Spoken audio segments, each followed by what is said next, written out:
बिस्मिल्लाहिर्रहमानिर्रहीम। आज की बात में आज हम बात करेंगे शोबिस से एक शख्सियत हैं। हम चाहेंगे कि शोबिस से उस शख्सियत पर थोड़ा सा डिस्कस करें थोड़ी सी, और हम उससे मोटिवेशन लें, सबक लें कि आखिर दुनिया में इतनी बड़ी शख्सियत आती हैं, इतनी बड़ी शोहरत के हामिल, फिर भी दुनिया में उनके साथ क्या कमी होती है, वो क्या कसक होती है जो उनकी रह जाती है। दुनिया की शोबिस में बहुत बड़ी दौरे हाज़िर की शख्सियत माइकल जैक्सन। माइकल जैक्सन दुनिया का एक सुपरस्टार था, पूरे दुनिया में उसका राज था, मगर उसकी तबीयत, उसकी आदत या उसके ज़िंदगी के ऐसे कोने आज हम आपसे शेयर करेंगे कि आखिर क्या वजह थी कि दुनिया उसे एक झलक देखने के लिए बेकरार होती थी।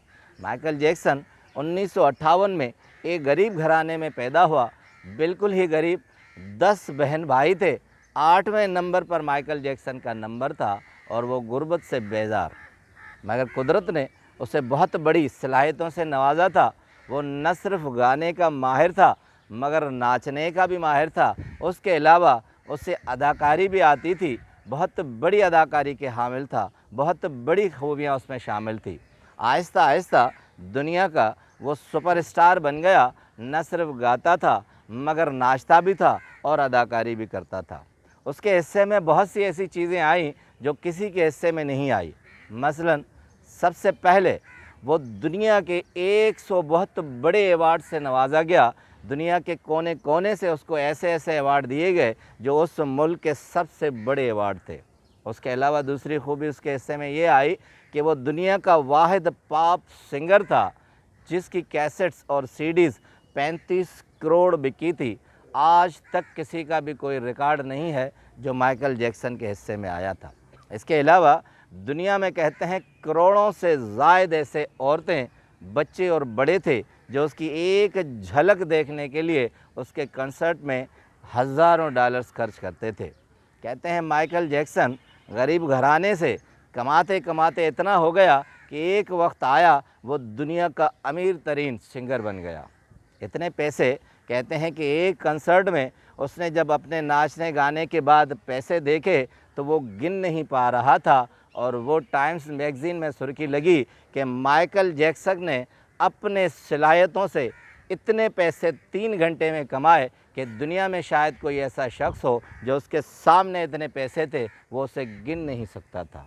मगर आहिस्ता आहिस्ता उसे क्या सूझा, उसे एक कम्प्लेक्स हो गया कि मैं काला हूँ, शीदी हूँ, काले नस्ल का हूँ, मुझे गोरा होना चाहिए। हालांकि ये काली चमड़ी उसकी शनाख्त थी और उससे हर कोई इसमें पसंद करता था, मगर उसने अपने आप को तब्दील करने के लिए, इस कॉम्प्लेक्स से निकलने के लिए बहुत से करोड़ों डॉलर्स खर्च किए, और ऐसी ऐसी दवाएं जो तेज़ाबी दवाएं थी वो इस्तेमाल करने लगा, क्रीम्स इस्तेमाल करने लगा, इंजेक्शन इस्तेमाल करने लगा, और वो कन्वर्ट होने लगा, मगर वो चमड़ी गोरी नहीं हो सकी।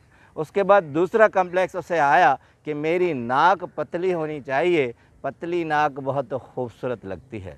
उसने करोड़ों डॉलर्स इस पर खर्च किए, नाक पतली कर दी, मगर एक मैगज़ीन न्यूयॉर्क टाइम ने लिखा कि माइकल जैक्सन ने अपनी नाक पतली करके अपने आप को मस्खरा कर दिया है। मगर उसके बाद फिर भी आवाम ने उसे दिलों में जगह दी और उसे सुनने लगे थे। मगर आहिस्ता आहिस्ता उसे ये महसूस होने लगा कि मैं अपने खदोखाल साख्त में इतना खूबसूरत नहीं हूँ। इस तेज़ाबी दवाइयों के हामिल बहुत कम लोग जानते हैं कि माइकल जैक्सन के सारे बाल झड़ गए और वो फारिगुल बाल हो गया। वो आखिर तक विग लगाता था, किसी को पता नहीं था। जब उसकी मौत हुई थी तो डॉक्टर्स के पैनल ने जब देखा तो उसके सर पर विग लगी थी। दुनिया में शायद ही कोई ऐसा आदमी हो जिसने ये इंकशाफ किया हो कि माइकल जैक्सन गंजा हो गया है। उसके बाद आहिस्ता आहिस्ता वो दवाइयों के हामिल इस नहज पर पहुंच गया कि इसे ये एहसास होने लगा कि दुनिया भर की दौलत मेरे पास है, मैं बहुत ज़्यादा दिन तक ज़िंदा रह सकता हूँ। इस कम्प्लेक्स ने उसे ले उड़ा। उसने कहा कि मैं 150 साल तक ज़िंदा रहूँगा, मैं इसके लिए ट्रीटमेंट्स करता हूँ। दुनिया के बहुत बड़े डॉक्टर्स, हर ममालिक से लेकर 12 ममालिक के 12 डॉक्टर उसके साथ चलते थे और 12 ममालिक के बड़े डॉक्टर उसकी ट्रीटमेंट करते थे, और ये दुनिया में फैल गया कि माइकल जैक्सन 150 साल तक ज़िंदा रहेगा। मगर ज़िंदगी ने उसे मोहलत नहीं दी। अब आते हैं उसके स्पेशलिटीज़ पर कि उसने क्या हरकत व सकनात की, फिर आते हैं उस अंजाम पर जिससे हमें क्या सबक मिलता है। वो रात को जब सोता था तो एक अलग टेंट होता था जहाँ वो नेचुरल गैस के तौर पर आर्टिफिशियल गैस लेता था और वो अलग से सोता था। उसके अलावा उसे डॉक्टर्स की टीम ने ये बताया कि तुम लोगों से दूर रहो, उसके जरासीम और वायरस तुम्हें मिलेंगे। तो इसलिए वो लोगों से मिलता नहीं था और उनके करीब जाता तो वो ग्लोव्स पहनता था, दस्ताने पहनता था। मजबूरी की हालत में जिसने हज़ारों डॉलर्स दिए होते थे उससे वो हाथ मिलाता था। उसके अलावा फिर आवाम उसे मिलने के लिए बेताब होती थी तो वो अपने चेहरे पर मास्क लगाता था और उनके करीब आकर उनसे गुफ्तगू करता था।